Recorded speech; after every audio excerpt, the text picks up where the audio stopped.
Hello and welcome to our YouTube channel English with Ilyas. Today we are back with a new lesson, A Letter to God, class 10th English lesson 1. This lesson is written by J.L. Fuentes. It is a very interesting story of a farmer who writes a letter to God. तो आइए शुरू करते हैं आज का ये lesson, A Letter to God. Before you read, आपके पढ़ने से पहले, they say faith can move mountains, ऐसा कहा जाता है कि विश्वास से पहाड़ों को भी हिलाया जा सकता है. If you think you can move mountain then you can, if you think you can not move a mountain then you can not. It all depends on the trust and faith. But what should we put our faith in, लेकिन हमारा विश्वास किस चीज़ में होना चाहिए, कहाँ हमको विश्वास करना चाहिए. This is the question this story delicately possess, है ना. यही एकमात्र एक ऐसा क्वेश्चन है, एक ऐसा प्रश्न है जो इस कहानी में बड़ी ही कुशलतापूर्वक उठाया गया है या खोद कर पूछा गया है. Lencho is a farmer who writes a letter to God when his crops are ruined. Lencho एक किसान है जो कि भगवान को पत्र लिखता है, भगवान को लेटर लिखता है जब उसकी फसलें रुइन हो जाती है, यानी बर्बाद हो जाती है, नष्ट हो जाती है. आस्किंग फॉर 100 पेसोस, और वो पत्र लिख करके 100 पेसोस मांगता है. जैसे हमारी यहाँ की करेंसी रुपए है, वहाँ की करेंसी पेसोस थी. Does Lencho's letter reach to God, क्या लेंचो का पत्र ईश्वर के पास पहुँचता है. Does God send him the money, क्या भगवान उसको पैसे भेजता है. Think what your answers to this questions would be and guess how the story continues before you begin to read it, है ना. इससे पहले कि आप ये कहानी पढ़ना शुरू करें, सोचिए कि इन प्रश्नों के लिए आपके क्या उत्तर होंगे. ये प्रश्न अगर आपसे किए जाए तो आप इसके क्या उत्तर देंगे, और गैस करिए, ये अनुमान लगाइए, अंदाज़ा लगाइए कि ये स्टोरी कैसे चलती है, कैसे जारी रहती है. The house, the only one in the entire valley, वो घर, उस पूरी घाटी में सिर्फ एक अकेला घर, set on the crest of a low hill, जो कि एक निचले पहाड़ के चोटी पर स्थित था, निचले पहाड़ के ऊपर स्थित था. From this height one could see the river and the field of ripe corn dotted with flowers that always promised a good harvest, है ना.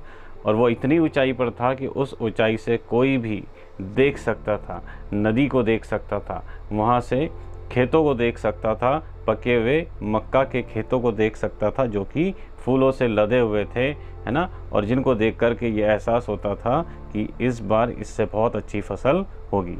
The only thing the earth needed was a downpour or at least a shower. उस वक्त धरती को अगर किसी चीज़ की आवश्यकता थी तो वो थी डाउनपोर की. डाउनपोर यानी मूसलाधार बारिश या ज़ोरदार बारिश, और एटलीस्ट अ शावर या कम से कम हल्की फुल्की बारिश की, पानी की उसको आवश्यकता थी. Through out the morning Lencho who knew his field intimately, है ना.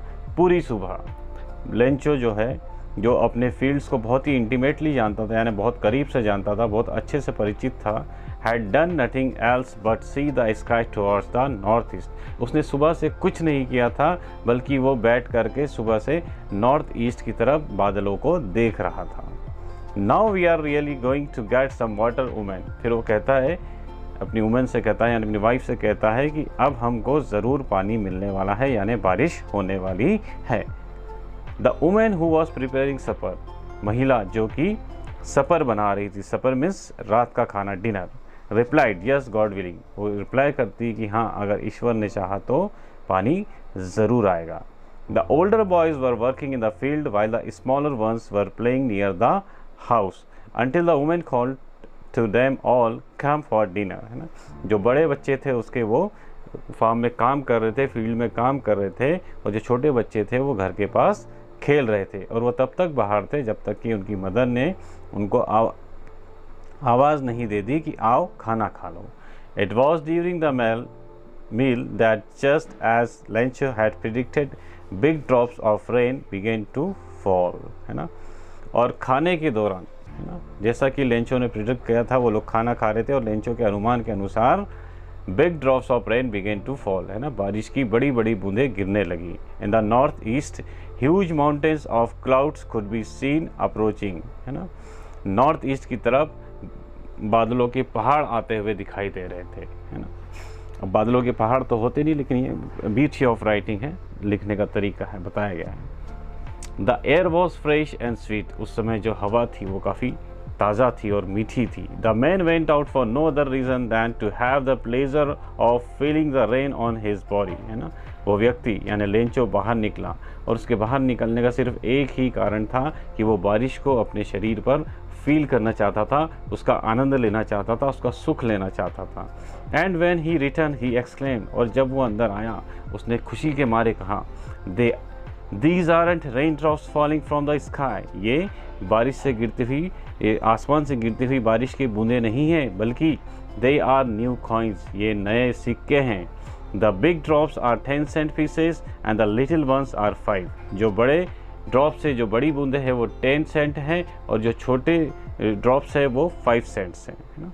यानी बड़ी बूंदें 10 सेंट और छोटी बूंदें 5 सेंट, ऐसा वो कह रहा था। और ऐसा इसलिए कह रहा था क्योंकि उसके जो मक्का का जो एकदम तैयार खेत था उसको हल्की सी बारिश की आवश्यकता थी और वो बारिश आ गई थी। अब उसको ये लग रहा था कि बारिश आ गई है तो इस फसल से अच्छा पैसा आएगा, इसलिए वो कह रहा था कि आसमान से पानी नहीं बल्कि सिक्के बरस रहे। With a satisfied expression he regarded the field of ripe corn with its flowers draped in a curtain of rain, है ना। फिर वो वहाँ खड़ा होकर के बहुत ही संतुष्टि पूर्वक भाव से, है ना, अपने खेतों को निहार रहा था, है ना। और उसके खेत जो कि बिल्कुल पके हुए मक्का से लदे हुए थे, फूलों से लदे हुए थे, वो ऐसे लग रहे थे मानो जैसे कि draped in a curtain of rain, जैसे कि वो बारिश के पर्दे से ढके हुए हो, कवर कर दिए गए हो। But suddenly a strong wind began to blow, लेकिन अचानक से तेज हवा चलने लगती है। And along with the rain very large hailstones begins to fall, और फिर बारिश के साथ साथ बड़े बड़े हेलस्टोन्स भी गिरने लगते हैं, यानी ओले गिरने लगते हैं। This truly did resemble new silver coin, और ये जो ओले होते हैं ये बिल्कुल नए सिल्वर कॉइन्स की तरह दिखते हैं। The boys exposing themselves to the rain out to collect the frozen pearls, जो बच्चे होते हैं वो दौड़ करके बाहर जाते हैं, बारिश में चले जाते हैं और वो ओले इकट्ठे करने लगते हैं। ओलों को इकट्ठे करने के लिए वो बाहर बारिश में चले जाते हैं। फ्रोजन पर्ल्स यानी जमे हुए मोती, ओले। It's really getting bad now exclaim the man, अब वो आदमी यानी लेंचो कहता है कि ये बहुत ही बुरा हो रहा है, ऐसा नहीं होना चाहिए। I hope it passes quickly, मैं उम्मीद करता हूँ कि ये जल्द ही गुजर जाए, ये तूफ़ान जल्द ही निकल जाए। It did not pass quickly, लेकिन वो तूफ़ान जल्दी नहीं निकला। For an hour the hail rained on the house, the garden, the hillside, the cornfield, on the whole valley. 1 घंटे तक बारिश लगातार उनके घर पर, गार्डन पर, हिल साइड पर और उनके मक्का के खेत में बरसती रही। उस पूरी घाटी में 1 घंटे तक तेज ओलों की बरसात हुई। The field was white as if covered with salt, पूरी ज़मीन ऐसे सफ़ेद हो गई थी, पूरा खेत ऐसे सफ़ेद हो गया था जैसे मानो कि नमक से उसको ढक दिया गया हो, नमक से कवर कर दिया गया हो। Not a leaf remained on the trees, पेड़ों के ऊपर एक पत्ता भी नहीं बचा था। The corn was totally destroyed, जो मक्का था वो पूरी तरीके से नष्ट हो चुका था, बर्बाद हो चुका था, निस्तो नाबूद हो चुका था। The flowers were gone from the plants, है ना, पेड़ों से फूल जा चुके थे। Lencho soul was filled with sadness, लेंचो की जो आत्मा थी वो बिल्कुल दुख से भर गई। और यह होता है कि अगर हम कोई काम करें और एन वक्त पर वो काम बिगड़ जाए तो हम भी दुखी होते हैं, उसकी तो रोजी रोटी बिल्कुल बर्बाद हो गई थी। When the storm had passed, he stood in the middle of the field and said to his sons, a plague of locusts would, है ना, फिर वो बारिश ख़त्म होने के बाद, तूफ़ान ख़त्म होने के बाद खेत के बीच में खड़ा होकर के अपने बेटों से ये कहता है, अ प्लाग ऑफ लोकस्ट, है ना। लोकस्ट कहते हैं वो जो कीट लगते हैं ना, आप देखा होगा फसलों में कीड़े लग जाते हैं, तो उनका जो झुंड होता है और जो उनका ग्रुप होता है वो भी तो फसल में थोड़ा बहुत कुछ छोड़ देते हैं। Have left more than this, लेकिन मतलब वो इस ओलों से ज़्यादा बहुत कुछ छोड़ देते हैं। The hell has left nothing, इस हेल ने, इस ओले की बारिश ने कुछ भी नहीं छोड़ा है। This year we will have no corn, इस साल हमें कोई भी कॉर्न नहीं मिलेगा, कोई भी मक्का नहीं होगा। That night was a sorrowful one, वो रात बड़ी दुख भरी रात थी, दर्द भरी रात थी, दुखी रात थी। All our work for nothing, हमारी पूरी मेहनत बर्बाद हो गई थी, हमारी पूरी मेहनत किसी काम की नहीं रही थी। There is no one who can help us, वहाँ अब कोई नहीं है जो हमारी मदद कर सकता हो। We will all go hungry this year, इस साल हम सभी भूखे रहेंगे। But in the hearts of all who lived in the solitary house in the middle of the valley, लेकिन उस घाटी के बीच में, उस अकेले घर में रहने वाले सभी लोगों के दिल में एक होप थी, एक उम्मीद थी। There was a single hope, उनके मन में एक सिंगल एकमात्र आशा थी, हेल्प फ्रॉम गॉड, और वो आशा थी भगवान से मदद की। Don't be so upset even though this seems like a total loss, है ना, निराश मत हो, भले ही ऐसा लगता हो कि सब कुछ बर्बाद हो गया हो, सब कुछ निस्त नाबूद हो गया हो, पूरा नुकसान हो गया हो। Remember no one dies of hunger, याद रखो कि कोई भी आज तक भूख से नहीं मरा है। That's what they say, no one dies of hunger, और ऐसा कहा जाता है कि कोई भी भूख से नहीं मरता है। All through the night Lencho thought only of his one hope, पूरी रात लेंचो अपनी एकमात्र आशा के बारे में, एकमात्र उम्मीद के बारे में सोचता रहा। The help of God, भगवान की मदद। Whose eyes as he had been instructed sees everything, है ना, जो कि उसे ऐसा सिखाया गया है कि ईश्वर की आंखें सब कुछ देख रही होती है, सब कुछ देखती है।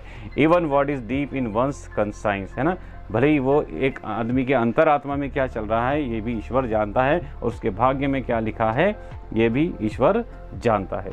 Lencho was an ox of a man, Lencho जो है वो इंसान के रूप में एक बैल था, यानी वो दिन रात अपने खेतों में जानवरों की तरह मेहनत करता था। Working like an animal in the fields, यानी वो जानवरों की तरह अपने खेतों में काम करता था, इसीलिए यहाँ पर उसको ऑक्स ऑफ मैन कहा गया है।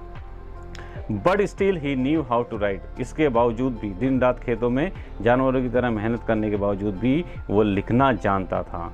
The following Sunday at daybreak, है ना, अगले संडे डे ब्रेक यानी जैसे ही दिन निकलता है सूर्योदय पर, he began to write a letter which he himself would carry to town and place in the mail, है ना, वो अगले संडे को वो सुबह उठता है डे ब्रेक के साथ, और वह एक पत्र लिखना शुरू करता है, और वो खुद उस पत्र को लेकर जाता है टाउन तक, और फिर उसको लेटर बॉक्स में डाल देता है। It was nothing less than a letter to God, वो और कुछ नहीं था बल्कि वो भगवान को पत्र था। God, he wrote, if you don't help me my family and I will go hungry this year, है ना, वो लिखता है, भगवान अगर आपने मेरी मदद नहीं की, अगर तुमने मेरी मदद नहीं की तो मेरी फैमिली और मैं इस साल भूखे ही रहेंगे। I need 100 pesos in order to sow my field again and to live until the crops comes, है ना, फिर वो ये कहता है कि मुझे 100 pesos की ज़रूरत है ना, ताकि मैं अपनी फसल को फिर से बो सकूं, और जब तक फसल नहीं आती तब तक अपने घर को और अपने कामकाज को चला सकूं, इसलिए क्योंकि हेल स्टॉर्म ने मेरे खेत को बर्बाद कर दिया है।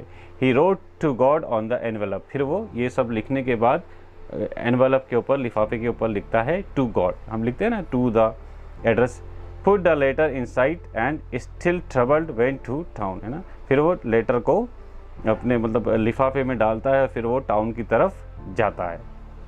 At the post office he place the stamp on the letter and dropped it into the mail box, है ना, और फिर पोस्ट ऑफिस पर जाकर वो उस पर एक स्टैम्प लगाता है, टिकट लगाता है, और उस लेटर को वो मेल बॉक्स में डाल देता है, यानी पोस्ट बॉक्स में डाल देता है। One of the employees, who was a postman and also helped at the post office, went to his boss, laughing heartily, and showed him the letter to God. Post office का एक employ जो कि postman था और post office के दूसरे कामों में भी मदद किया करता था, वो अपने बॉस के पास जाता है और काफ़ी खुलकर हंसते हुए जाता है, and showed him the letter to God, और अपने बॉस को वो लेटर दिखाता है कि देखो ये अ लेटर टू गॉड, यानी किसी ने भगवान को पत्र लिखा हुआ है। Never in his career as a postman had he known that address, है ना, यानी एक पोस्टमैन होने के नाते अपने पूरे करियर में उसको ऐसा कोई एड्रेस पता नहीं था। द पोस्ट मास्टर, अब पोस्ट मास्टर की बात होती है। The post master a fat amiable, post master के लुक के बारे में यहाँ पर बताया गया है कि पोस्ट मास्टर कैसा होता है, फैट यानी मोटा होता है, और एमिएबल, एमिएबल यानी जिसका स्वभाव जो है वो मधुर होता है, मधुर स्वभाव वाला या सर्वप्रिय, सबका प्यारा।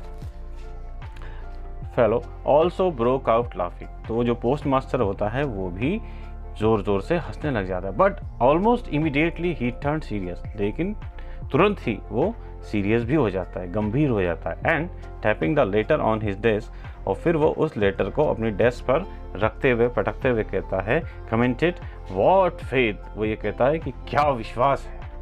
आई wish I had the faith of the man who wrote this letter, वो ये कहता है कि जिस व्यक्ति ने ये लेटर लिखा है, जिस भी व्यक्ति ने ये लेटर लिखा है, काश मेरा भी विश्वास ऐसा ही होता, काश भगवान में मेरा भी विश्वास ऐसा ही होता।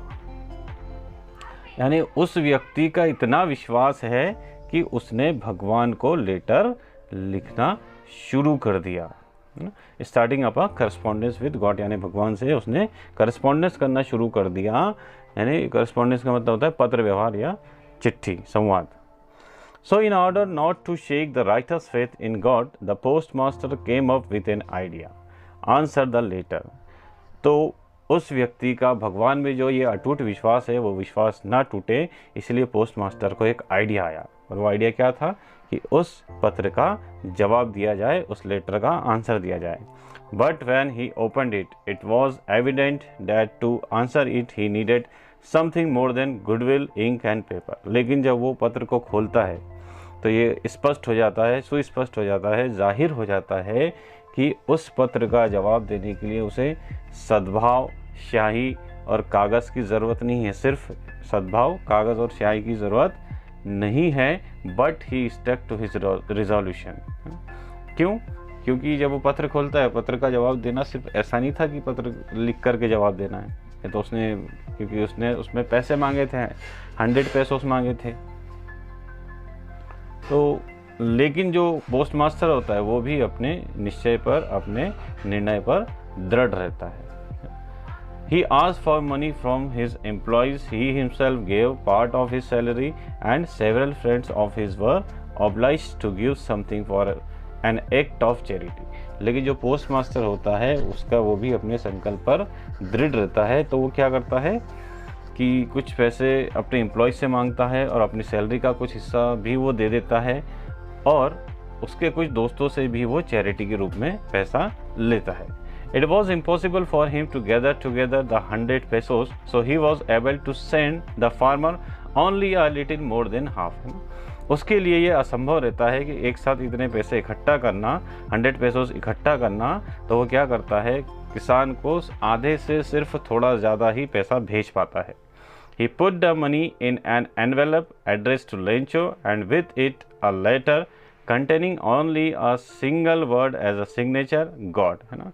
फिर वो क्या करता है, उस पैसे को एनवेलप में डाल देता है, उस पर लेंचो का एड्रेस डालता है, और उसमें लेटर रहता है। लेटर में सिर्फ एक सिंगल वर्ड रहता है जो कि गॉड है ना, एक गॉड का सिग्नेचर के रूप में वो सिंगल लेटर लिख करके उसको दे देता है। The following Sunday Lencho came a bit earlier than usual to ask if there was a letter for him. अगले संडे लेंचो जो है वो थोड़ा सा जल्दी आ जाता है, यानी सामान्य समय से जल्दी आ जाता है, ये पूछने के लिए कि क्या उसके लिए कोई पत्र है। It was the postman himself who handed the letter to him, while the postmaster, experiencing the contentment of a man who has performed a good deed, looked on from his office.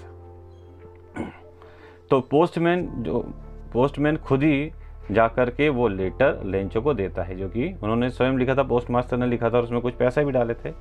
और जो post master होता है, जब वो postman letter देता है Lencho को, तो पोस्ट मास्टर एक बहुत ही संतोष की फीलिंग उसके अंदर आ रही होता है ना। हम लोग जब किसी की मदद करते हैं तो हमारे अंदर से एक मतलब बहुत अच्छा लगता है, हमको एक अच्छी फीलिंग आती है, एक संतुष्टि मिलती है ना। तो वो अंदर से देख रहा था, जिसने performed a good deed looked on from his office, जिसने एक अच्छा काम किया था, वो अपने अंदर से ऑफिस से इन सब इंसिडेंट को देख रहा था कि जब वो पोस्टमैन उसको लेटर दे रहा था तो वो ये चीज़ देख रहा था। Lencho showed not the slightest surprise on seeing the money. Such was his confidence. But he became angry when he counted the money. Lencho को जब पत्र मिला तो पत्र देख करके उसने जरा सा भी आश्चर्य मतलब नहीं बताया, उसको ज़रा सा भी आश्चर्य नहीं हुआ, और पैसे देख करके भी उसको ज़रा सा आश्चर्य नहीं हुआ। क्यों? क्योंकि उसका ऐसा विश्वास था भगवान में कि उसने भगवान को पत्र लिखा है तो भगवान उसको पैसे भेजेंगे ही। सोचिए, क्या हमारा ऐसा विश्वास है भगवान में? हम तो ये बात सुनकर ही हंसेंगे कि भगवान को पत्र लिखा जाना चाहिए। God could not have made, लेकिन he became angry when he counted the money, लेकिन वो गुस्सा हो जाता है कब? जब वो पैसे गिनता है। क्यों? क्योंकि पैसे उसने 100 पेसोस मांगे थे और उसको सिर्फ आधे से कुछ ज़्यादा ही पोस्ट मास्टर भेज पाया था। God could not have made a mistake nor could he have denied Lencho what he had requested, है ना।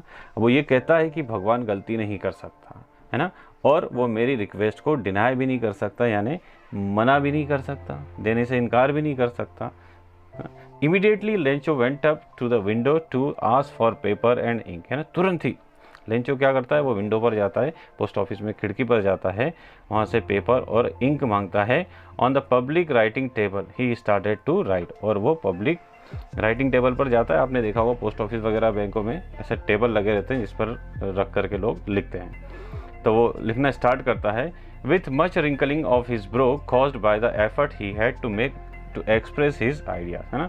और जब वो लिख रहा था, अपने आइडियाज़ को एक्सप्रेस कर रहा था, तो जो उसके भवें थी उसके चेहरे पे एकदम मतलब रिंकलिंग वाले एक्सप्रेशन आ रहे थे, क्योंकि जो वो लिख रहा था वो अपने चेहरे से एक्सप्रेस करके बता रहा था। When he finished he went to the window by a stamp which he licked and then affixed to। उसके बाद उसने क्या किया? जब उसका लिखना हो गया तो वो वापस खिड़की पर गया, उसने वहाँ से एक स्टैम्प खरीदा, उसको चाटा और फिर उसको लगा दिया, है ना। affixed to the envelope with a blow of his fist, उसने एनवेलप के ऊपर उस टिकट को अपने फिस्ट यानी मुट्ठी से ऐसा मार करके लगा दिया। The moment the letter fell into the mail box the post master went to open it, जैसे ही वो लेटर मेल बॉक्स में गिरता है ना, तो वो पोस्ट मास्टर तुरंत जा करके उसको खोलता है, क्योंकि उनको भी मतलब एक उत्सुकता थी कि भाई वो क्या जवाब देता है, क्या वो पैसे मिल करके खुश हुआ कि नहीं हुआ। इट्स सेड, तो वो लेटर जब खोलते हैं तो ये कहता है, God of the money that I asked for only 70 pesos reached me, है ना। वो कहता है, भगवान मैंने जितने पैसे मांगे थे उसमें से सिर्फ 70 पेसोस ही मुझ तक पहुँचे हैं।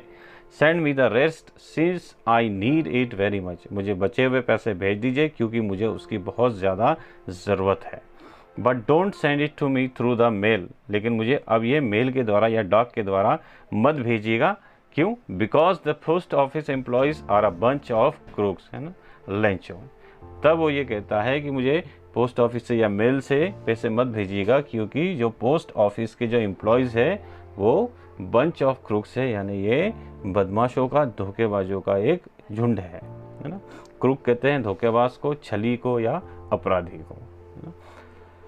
और फिर वो अपना नाम लिख देता है नीचे, लेंचो। तो ऐसा विश्वास था उसका भगवान में कि उसको जब 70 पेसोस मिले तो उसने डाउट नहीं करा कि ये भगवान ने भेजे कि नहीं भेजे, बल्कि वो ये भेजता है कि ये बोलता है कि भगवान ने तो 100 पेसोस ही भेजे होंगे, लेकिन पोस्ट ऑफिस वालों ने इसमें से कुछ पेसोस निकाल लिए है, कम कर लिए। तो दिस वॉज अवर लेसन। अगर आप हमारे चैनल पर नए हैं तो प्लीज़ हमारे चैनल को सब्सक्राइब करें, लाइक करें और अपने दोस्तों के साथ शेयर करें। Thank you for watching our video. Have a good day.